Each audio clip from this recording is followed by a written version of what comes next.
Hello viewers, my name is Adam. And I'm Aaron. And this is Seeking Media Productions, bring you a movie review.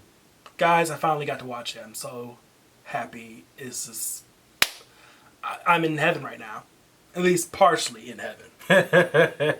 We're talking about, finally, Legendary Pictures DUNE from Warner Bros. Pictures. That's true. This has definitely been a movie so far in the making, and you could definitely feel that this took a labor of love to bring to the screen. Especially with the director who was attached to this, Denis Villeneuve. If you followed his career and the movies he made before he did this one, you could definitely see how he was tailor-made and tailored to, like, just... He went through the crucible in order to really helm this project. And he delivers, at least to an extent. Yes, so right off the bat, you're going to hear a lot from any type of review that you probably see for Dune, is that the major criticism of the film, and that's something that we share as well, is that it's just not a complete story that they're telling here. This is, of course, and it's told right there up front when you go in, you watch this film at the beginning, that this is only part one. And because of that, we're going to give our thoughts about it, sure. Yeah, we're definitely going to let you know how we felt. But it's more like, we're not going to give you a definitive verdict. So we're really hoping for, this is like a plea to go out and support this movie legally. Please, legally. Watch it in theaters, and definitely, of course, watch it on... No, it's definitely to watch it in theaters, because this is a huge experience. Experience that you need. It's an experience. It's that. Yeah, this is definitely not just a watching. This is just not a movie you just watch. This is a movie you have to experience, and I want you to experience this the way it was intended for you to, especially the way that Denis wanted you to experience this film in theaters. But it's also on HBO Max for those who are still uncomfortable with the situation. Yeah. As long as you have a nice, good sound system and a big enough screen. Yeah, you need that. So let's go on with the review. So the story of Dune is, part one of it, is that it is based on the Frank Herbert's novel of the same name. This is a book way back in 1960, so... It's pretty much the granddaddy to quite a bit of science fiction series and movies and books that have came out, they came out. We're talking about, this is the inspiration for Star Wars, the inspiration to Blade Runner, the inspiration to quite a few other things. Yeah, so anything that deals with space, you see anything that deals with... extraterrestrial desert planets, or a political entry on an interstellar scale. It's here. Yes.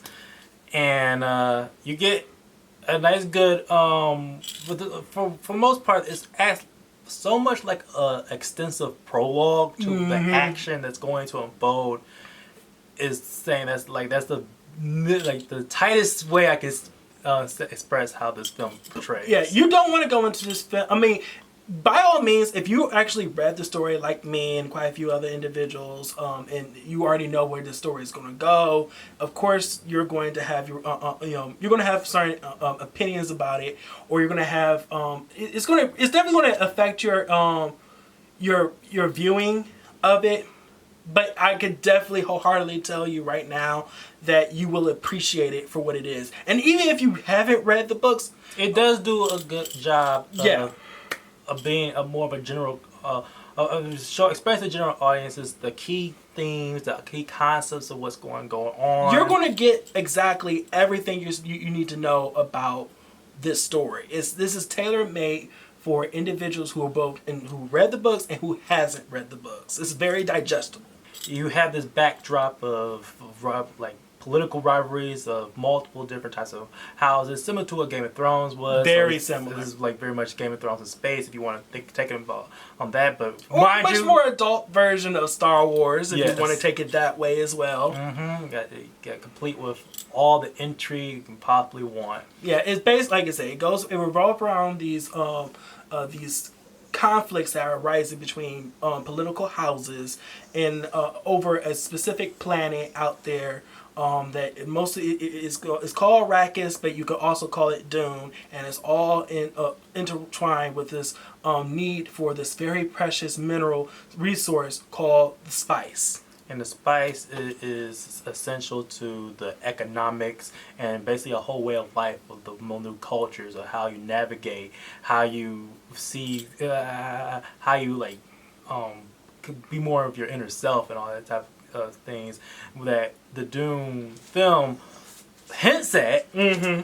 Like that, you get an idea. It of starts what to they tell want that to do. story, definitely, but it's just like there's so much to that story that has yet to be, shown and expressed.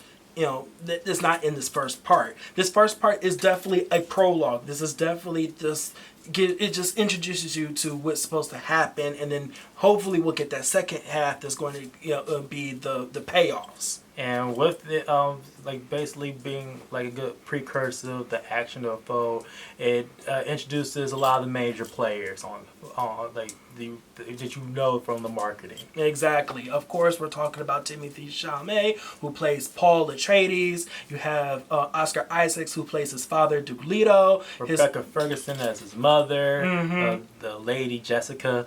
Essentially, one of the highlights that this film has is that it has a huge stellar cast. You can't get a better cast than what they were able to assemble here. It's literally. This was your dream team casting. If there was the modern day dream team. The modern day dream team casting is right here. I truly, wholeheartedly believe these characters, the actors playing these particular characters, especially when you look at the House of Atreides. House of Atreides was chef's kiss. I love them. They came here to play, and they are playing hard. And you feel the sense of humbleness of how the important figures, how they come about, how they decide to discuss things. There's a sense of vulnerability to that Timothée Chalamet and Rebecca Ferguson are able to portray, despite the fact that they're in this regal type situation, especially Oscar Isaac. Oh yes. Like everybody who like comes here for the casual fare, Jason Momoa, he's part of the good team here. Yeah, look, let me tell you about Jason Momoa.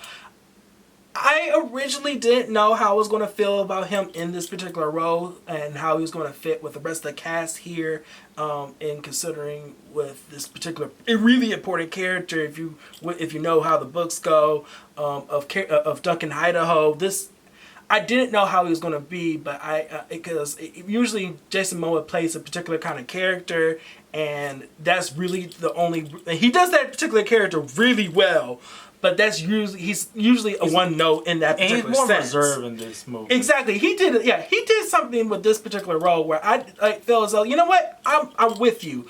I believed him just as much as I believed the rest of them, so I'm all in it for him. And it's also good because he also brings a lot more welcome energy. Oh yeah, definitely. But like even though this does a nice good job of introducing so many characters and especially important players to come, a lot of characters that they do wind up introducing, they do get the short end of the stick because they don't necessarily have a lot to do here. At least with this particular first part. And specifically, I find that being the case with other characters of the other houses, specifically let's say other factions.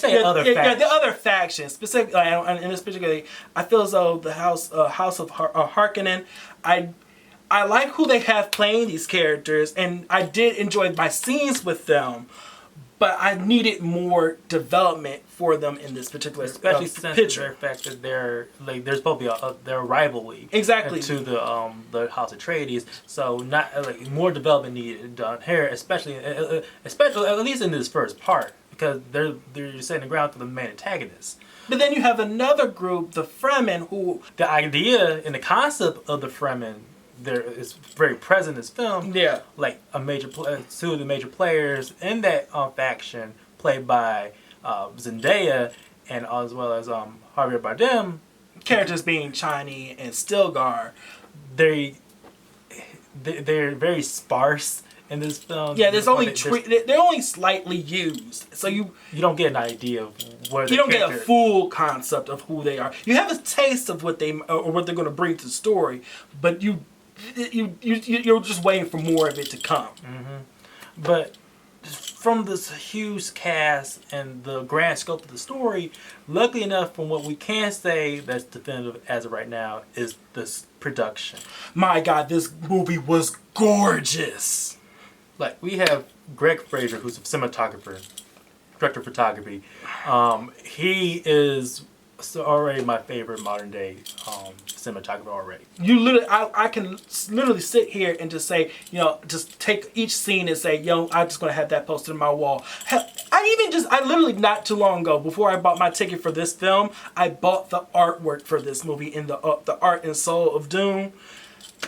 Definitely one of my best buys. Strong art direction from the production designers.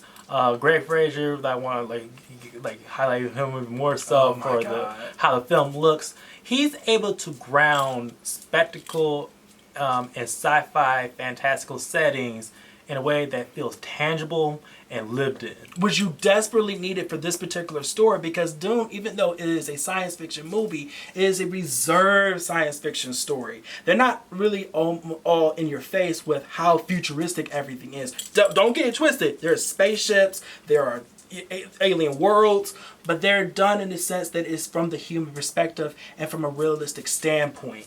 And as a director for Denis Villeneuve, is that he's able to literally have an eye to allow for the visuals, the music, and the sound design to breathe throughout each scene. Like Denis Villeneuve, he picked Hollywood's leading composer other than John Williams, and that is Hans Zimmer. I'm sorry, this man knew what he was doing. When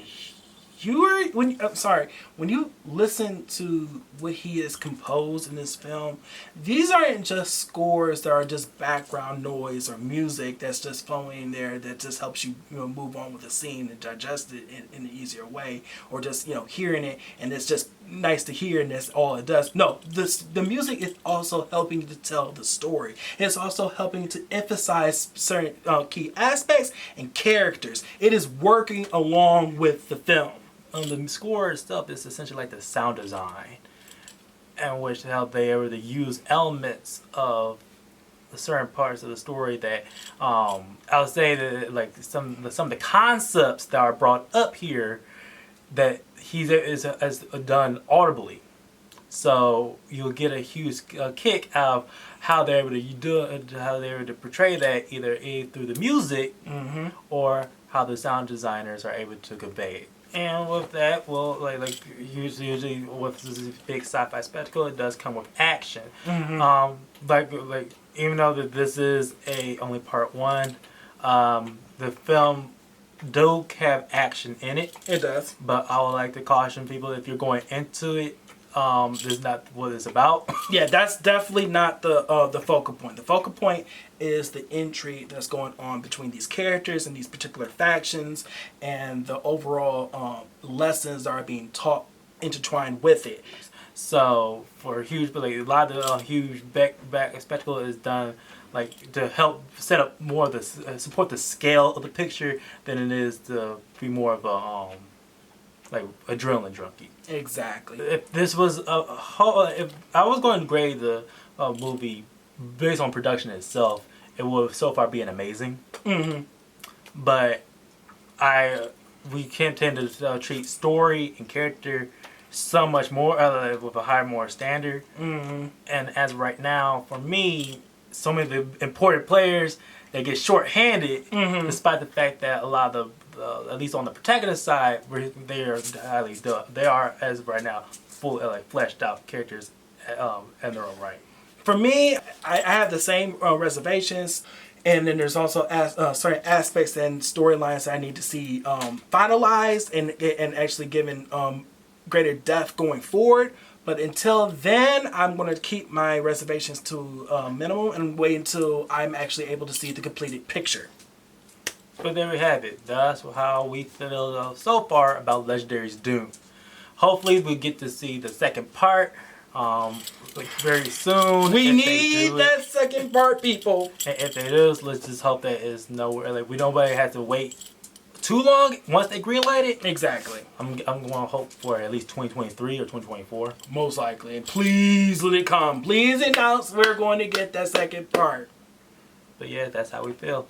Guys, as always, if you like this, please like, share, and subscribe. Please hit that little bell down there at the bottom for notifications. We want to hear from you. Did you guys go watch this movie? Are you a Dune fan? Have you read the books? Have you just watched the movie? Is this your first time diving into it? Let us know. How do you feel? Guys, as always, this is what we're here for. So My name is Adam. I'm Aaron. And this has been a Seeking Media Productions. See you guys later.